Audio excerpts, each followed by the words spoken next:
ആകാശവാണി. നമസ്കാരം.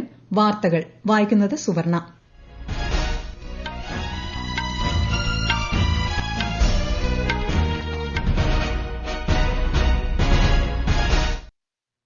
പ്രധാന വാർത്തകൾ.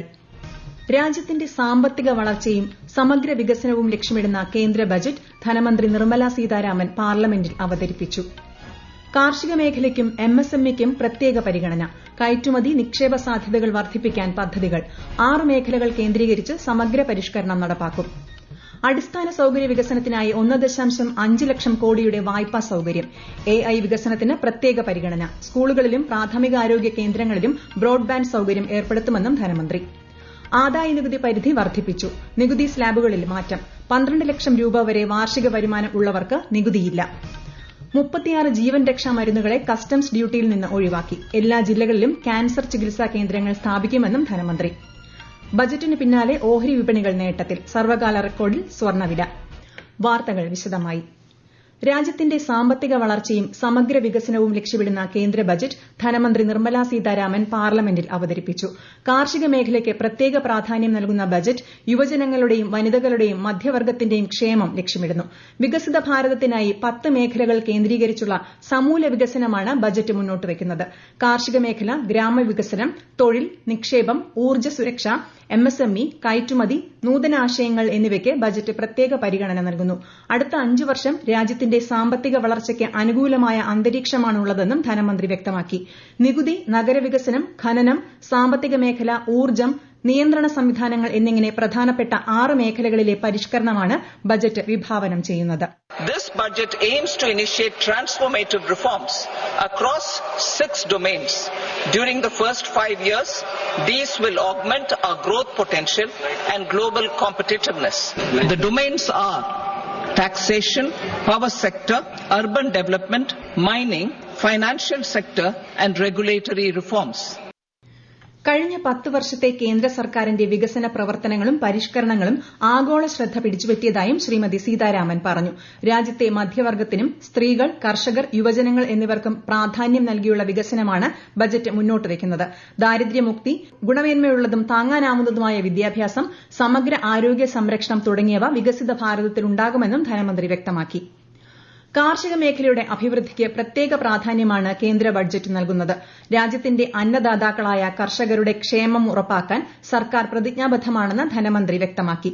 കിസാൻ ക്രെഡിറ്റ് കാർഡിന്റെ പലിശ ഇളവ് പരിധി 3 ലക്ഷത്തിൽ നിന്നും 5 ലക്ഷമായി ഉയർത്തും. കുറഞ്ഞ വിളവ് ലഭിക്കുന്ന 100 ജില്ലകളിൽ PM ധൻധാന്യ കൃഷി യോജന നടപ്പാക്കും.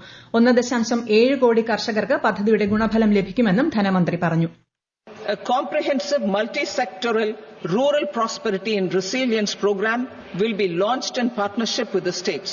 This will address underemployment in agriculture through skilling, investment, technology and invigorating the rural economy. The goal is to generate ample opportunities in rural areas so that migration is an option but not a necessity. ഭക്ഷ്യധാന്യ രംഗത്ത് സ്വയം പര്യാപ്തത ഉറപ്പാക്കാൻ 6 വർഷം നീളുന്ന പരിപാടിക്ക് തുടക്കം കുറിക്കും. പഴം, പച്ചക്കറികൾ എന്നിവയുടെ ഉൽപ്പാദനം വർദ്ധിപ്പിക്കാൻ സമഗ്ര പദ്ധതിയും ബജറ്റിൽ വിഭാവനം ചെയ്തിട്ടുണ്ട്. അത്യുൽപ്പാദന ശേഷിയുള്ള വിത്തുകൾ വികസിപ്പിക്കാൻ പ്രത്യേക ദൌത്യത്തിന് തുടക്കം കുറിക്കും. പരുത്തിയുടെ ഉൽപ്പാദനം പ്രോത്സാഹിപ്പിക്കാൻ 5 വർഷം നീണ്ടുനിൽക്കുന്ന ദൌത്യം ആരംഭിക്കും. സുസ്ഥിര മത്സ്യബന്ധനം ഉറപ്പാക്കാൻ പ്രത്യേക രൂപരേഖ കൊണ്ടുവരാനും ബജറ്റിൽ നിർദ്ദേശമുണ്ട്. സൂക്ഷ്മ, ചെറുകിട, ഇടത്തരം സംരംഭങ്ങൾക്കും സ്റ്റാർട്ടപ്പുകൾക്കും ബജറ്റിൽ പ്രത്യേക പരിഗണന. ചെറുകിട സംരംഭങ്ങൾക്ക് 5 ലക്ഷം രൂപ പരിധിയിൽ പ്രത്യേക ക്രെഡിറ്റ് കാർഡുകൾ കൊണ്ടുവരും. മികച്ച പ്രവർത്തനം കാഴ്ചവെക്കുന്ന കയറ്റുമതി അധിഷ്ഠിത MSMEകൾക്ക് 20 കോടി രൂപ വരെ വായ്പ ഉറപ്പുവരുത്തും. MSME സംരംഭങ്ങൾക്കായുള്ള നിക്ഷേപ പരിധി 2.5 മടങ്ങാക്കാനും വിറ്റുവരവ് പരിധി ഇരട്ടിയാക്കാനും നിർദ്ദേശമുണ്ട്. The investment and turnover limits for classification of all MSMEs will be enhanced to 2.5 and 2 times respectively. This will give them the confidence to grow and generate employment for our youth. പട്ടികജാതി പട്ടികവർഗ വിഭാഗത്തിൽ നിന്നും ആദ്യമായി സംരംഭകരാകുന്ന വനിതകൾക്കായി അടുത്ത 5 വർഷത്തിൽ 2 കോടി രൂപ വരെ ലഭിക്കുന്ന വായ്പാ പദ്ധതി ആവിഷ്കരിക്കും. മെയ്ഡ് ഇൻ ഇന്ത്യ ടാഗിന് പ്രചാരം നൽകുമെന്നും തദ്ദേശീയ കളിപ്പാട്ട നിർമ്മാണ മേഖലയെ പ്രോത്സാഹിപ്പിക്കുമെന്നും ധനമന്ത്രി വ്യക്തമാക്കി. കളിപ്പാട്ട നിർമ്മാണത്തിലെ ആഗോള ഹബ്ബായി ഇന്ത്യയെ മാറ്റും. സ്റ്റാർട്ടപ്പുകൾക്ക് 20 കോടി രൂപ വരെ അനുവദിക്കും. നിലവിലുള്ള സർക്കാർ വിഹിതമായ 10,000 കോടി രൂപയ്ക്ക് പുറമെ 10,000 കോടി രൂപ കൂടിയാണ് സ്റ്റാർട്ടപ്പുകൾക്ക് അനുവദിച്ചത്. അടിസ്ഥാന സൌകര്യ വികസനത്തിനായി സംസ്ഥാനങ്ങൾക്ക് 50 വർഷത്തെ പലിശരഹിത വായ്പ ലഭ്യമാക്കുന്നതിന് 1.5 ലക്ഷം കോടി രൂപ ബജറ്റിൽ വകയിരുത്തിയതായി ധനമന്ത്രി പറഞ്ഞു. ബാങ്കിംഗ് സാധ്യതയുള്ള പദ്ധതികൾക്ക് 25% വരെ ധനസഹായം നൽകുന്നതിന് 1 ലക്ഷം കോടി രൂപയുടെ അർബൻ ചലഞ്ച് ഫണ്ട് സ്ഥാപിക്കും. ഇതിനായി 10,000 കോടി രൂപ ബജറ്റിൽ വകയിരുത്തി. അടിസ്ഥാന സൌകര്യ വികസനത്തിനായി പൊതു സ്വകാര്യ പങ്കാളിത്തത്തോടെ 3 വർഷത്തേക്കുള്ള പദ്ധതികൾ ആവിഷ്കരിക്കും. ജൽ ജീവൻ മിഷനുള്ള ബജറ്റ് വിഹിതം വർദ്ധിപ്പിച്ചതിലൂടെ പദ്ധതിയുടെ സമ്പൂർണ്ണമായ നടപ്പാക്കൽ ഉറപ്പുവരുത്തും. പദ്ധതി 2028 വരെ നീട്ടിയതായും ധനമന്ത്രി അറിയിച്ചു. പരിഷ്കരിച്ച ഉഡാൻ പദ്ധതിയിലൂടെ അടുത്ത 10 വർഷത്തിനുള്ളിൽ 120 പ്രദേശങ്ങളെ ബന്ധിപ്പിക്കും. 4 കോടിയിലധികം വിമാനയാത്രക്കാർക്ക് ഇതിന്റെ പ്രയോജനം ലഭിക്കുമെന്നും ധനമന്ത്രി അറിയിച്ചു. വിദ്യാഭ്യാസ മേഖലയ്ക്കായി പ്രത്യേക പദ്ധതികളാണ് ബജറ്റിൽ വിഭാവനം ചെയ്തിരിക്കുന്നത്. AI വികസനത്തിനായി 500 കോടി രൂപ വകയിരുത്തി. ഇതിനായി 3 മികവിന്റെ കേന്ദ്രങ്ങൾ ആരംഭിക്കും. എല്ലാ സർക്കാർ ഹയർ സെക്കൻഡറി സ്കൂളുകളിലും പ്രാഥമികാരോഗ്യ കേന്ദ്രങ്ങളിലും ബ്രോഡ്ബാൻഡ് ഇന്റർനെറ്റ് സൌകര്യം ലഭ്യമാക്കും. മെയ്ക്ക് ഇൻ ഇന്ത്യയിലൂടെ സ്കൂളുകളിൽ 50,000 അഡൽട്ട് ടിങ്കറിംഗ് ലാബുകൾ ആരംഭിക്കും. നൈപുണ്യ വികസനത്തിനായി ദേശീയ തലത്തിൽ 5 മികവിന്റെ കേന്ദ്രങ്ങൾ ആരംഭിക്കും. മെഡിക്കൽ വിദ്യാഭ്യാസത്തിന് 10,000 അധിക സീറ്റ് അനുവദിക്കുമെന്നും ധനമന്ത്രി വ്യക്തമാക്കി. ഈ വാർത്തകൾ ആകാശവാണിയിൽ നിന്ന്. ആകാശവാണി വാർത്തകളും വാർത്താധിഷ്ഠിത പരിപാടികളും all India radio news Thiruvananthapuram YouTube ചാനലിലും all India radio news Thiruvananthapuram Facebook പേജിലും AR News_ തിരുവനന്തപുരം ഇൻസ്റ്റഗ്രാം അക്കൌണ്ടിലും AR News_TVM X ഹാൻഡിലും ലഭ്യമാണ്. ആദായ നികുതി പരിധി വർദ്ധിപ്പിച്ചതുൾപ്പെടെ ആകർഷണീയ പ്രഖ്യാപനങ്ങളാണ് ബജറ്റ് മുന്നോട്ട് വയ്ക്കുന്നത്. പുതിയ നികുതി സംവിധാനത്തിന് കീഴിൽ 12 ലക്ഷം രൂപ വരെ വാർഷിക വരുമാനമുള്ളവർക്ക് ആദായ നികുതി ഒഴിവാക്കി. ആദായ നികുതി ഘടന ലളിതമാക്കുമെന്നും പുതിയ ആദായ നികുതി ബിൽ അടുത്തയാഴ്ച പാർലമെന്റിൽ അവതരിപ്പിക്കുമെന്നും ധനമന്ത്രി അറിയിച്ചു. The new structure will substantially reduce the taxes of the middle class and leave more money in their hands, boosting household consumption, savings and investment.